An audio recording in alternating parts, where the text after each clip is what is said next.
What's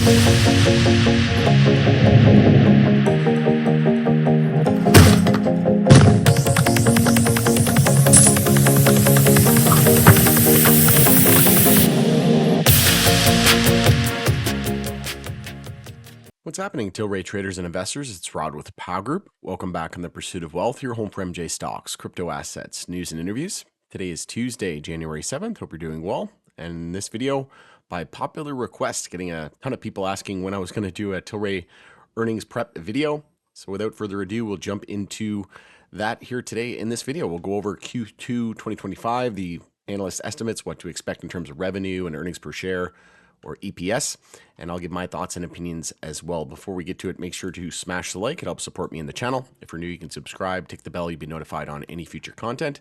And as always, this is not financial advice. This is for entertainment purposes only.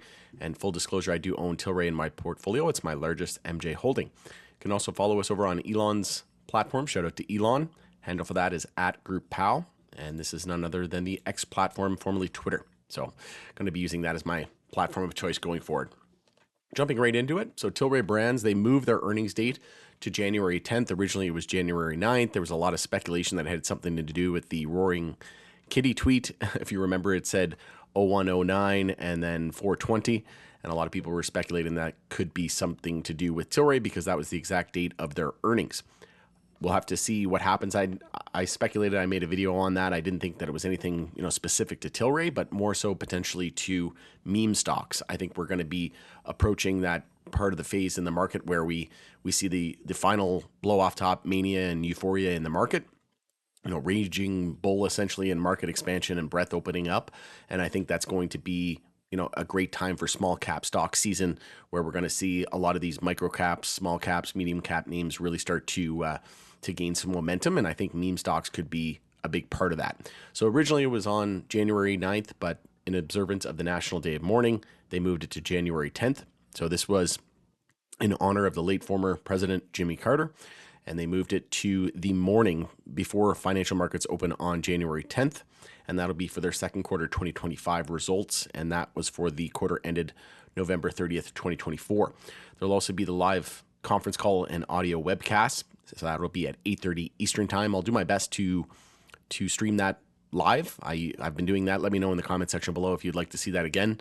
I do have a busy week this week, but I'll do my best to pull that off for everybody. And I'll be covering it extensively as well. So we'll go over the analyst estimates here in just a moment. And then we also had a POW Algo buy alert go off on Tilray stock as well. And then there was some other news. Tilray Medical wins tender to supply Luxembourg with medical MJ. So again, Tilray is just at the forefront. It continues its expansion. It continues to be, selected for, a top tier MJ producer. And I think this company is going to be massive long term. I think it has the potential to easily be in the top 5 globally, potentially top 3, and potentially even the number 1 MJ company globally when it's all said and done in terms of market cap. Something that I'm going to be looking for on this earnings report as well is whether or not they allude to some of the sales with regards to their HD9 beverages, so they're hemp derived. And I've been working on getting Irwin Simon, CEO of Tilray, on the channel as well for an interview. I still haven't received any word back.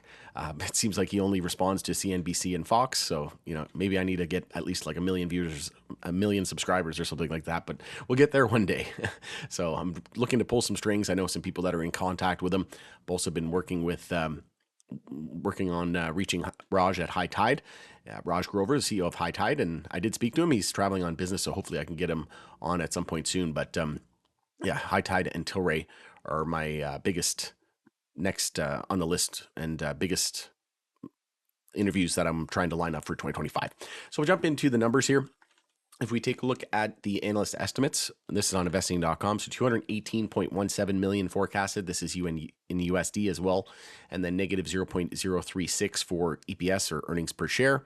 And then if we take a look at TradingView, they're saying 216.34 million or negative 0.03 per share. And if we take a look at Moomoo, based on the revenue on 9 analysts, they're forecasting 216.327 million and EPS at negative 0.04. So a little bit more bearish there on the EPS. So I went ahead and added those all up. So in terms of revenue, we added all three to give an average of 216.94. So just under 217 million is forecasted. in terms of revenue, and EPS is forecasted at negative 0.035. So if we see a big beat in terms of those numbers, we could see a positive reaction. But if we see a big miss on those numbers, those are the numbers to be watching, then we could see a pretty big sell-off on the stock. A lot of the sector, most of the sector will be watching Tilray. I'm still not that, I'm still not putting a whole lot of weight behind earnings right now. I think it'll be bigger into once we start the bull market and get into this bear market. At the moment, we're just not seeing, any kind of fundamental news do anything to the sector. We've seen that with, different comments that we've seen from political campaigns, and it's just MJ's not popular right now, right? We need big tech, crypto, AI to top out, and then I think MJ will be, probably the best performing sector, if not one of the best performing sectors over the coming years. And while SPY was down, crypto was down, tech, AI, etc., we had not most, but some names, including Tilray, that were up today. So you would think that Tilray would be down like 5 to 10% on a day like today when SPY was pretty weak, the S&P 500, but we actually closed the day up over 3.5%. And like I said, we did have a POW algo buy alert go off on Tilray as well. And if you haven't seen this video, I just posted this. This is about 3 weeks ago. So Tilray CEO says he thinks that it will be legalized under the Trump admin. To be completely transparent and fair here, he didn't say what kind of legalization. He didn't say medical or recreational, but just some form of legalization. I think rescheduling, safer banking, I think that's pretty much a slam dunk and done deal in 2025, a matter of when, not if. And he also brought up a good point as well, is beer made in America, and Tilray will not be affected by these U.S. tariffs once Trump and the new administration is inaugurated on January 20th, less than 2 weeks away. So that is huge in my opinion, and I love the business model for Tilray, right? Craft beer. I'm a big proponent of craft beer. I think, it's on the up and up. I think they're making it cool again. And like I said, I think there's a lot of growth in that category. And then overall, just, the adjacencies to the MJ industry, and now the hemp derived beverages with the Farm Bill likely not getting any kind of amendments for at least another year. It kind of opens the runway here for these companies to really start to hone in on the hemp side of things as well. And if you haven't seen this video, Canada is planning excise tax reform in 2025. We know Justin Trudeau is on the way out. I just posted a video yesterday on Pierre Poilievre, and could he be good for MJ? There's talks of, Christina Freeland replacing Trudeau and a few other people as well. But we know that excise tax is a big one. They're looking to improve that in 2025. The budget's set to come out at the end of February, I believe, here next month. So we could see some improvements to excise tax, but they did talk about getting rid of individual stamps for provinces and territories. And so instead of having 13 different stamps, they're going to go to one national stamp. So that'll cut down on an administrative and finance burdens. So that's great to see, but we could see excise tax improvement at some point in 2025. Poilievre actually has been very anti-tax, so he wants to lower taxes, and we'll see what happens there. But, I think at some point in 2025, 2026 makes a lot of sense. And this is around the same time that the US is likely going to see rescheduling. We could see rescheduling. Some experts are saying, 30 to 90 days into 2025. So if that were to be the case, that's likely back half of 2025. It would make a lot of sense that we get tax reform around the same time.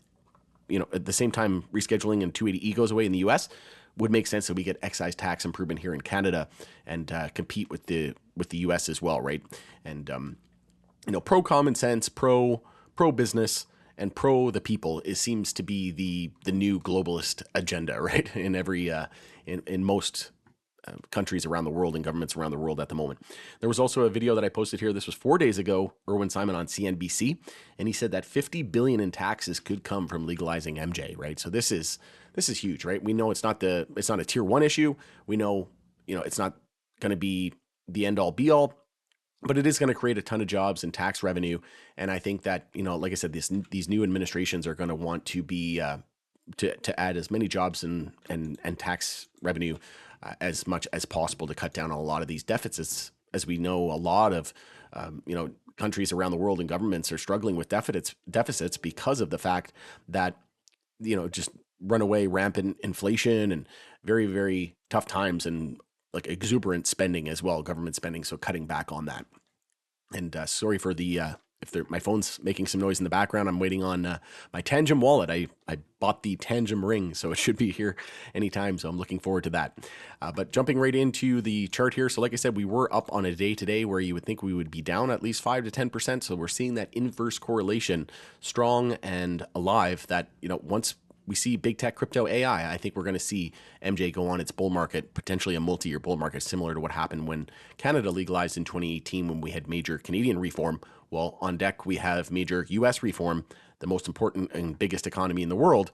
So just imagine what could potentially be coming down the pipe here. We also had a multiple weekly candle close over the 10-week moving average. Stochastics very, very bullish at the moment. We just had a MACD bull cross on the weekly time frame as well. And we're back above our 50-day moving average, confirming it as support. So we want to get back above all of our daily moving averages. That would put us around $1.75. And then that's also the 50 weekly there at 174. After that, we have the 100 weekly there at 197, and then some runway all the way up to the 200 weekly at $5. So I think Tilray is they're paying down their debt. So we're going to be watching, the earnings. Like I said, the whole sector will be watching their earnings here come Friday, and I'll be doing extensive coverage on it. So again, if you want to see me live stream the conference call as well, please let me know, and I'll do my best to make that happen, depending on how many people would like to see it. But going in it there, like I said, we'll be covering it extensively going into Friday. Let me know your thoughts and opinions. Do you think they're going to beat? Do you think they're going to miss? And looking forward to data, hopefully some insights into their HD9 beverages. It's Rod with Power Group. Thanks again for joining us in the pursuit of wealth, everybody. Have a fantastic evening, and we'll see you on the next video.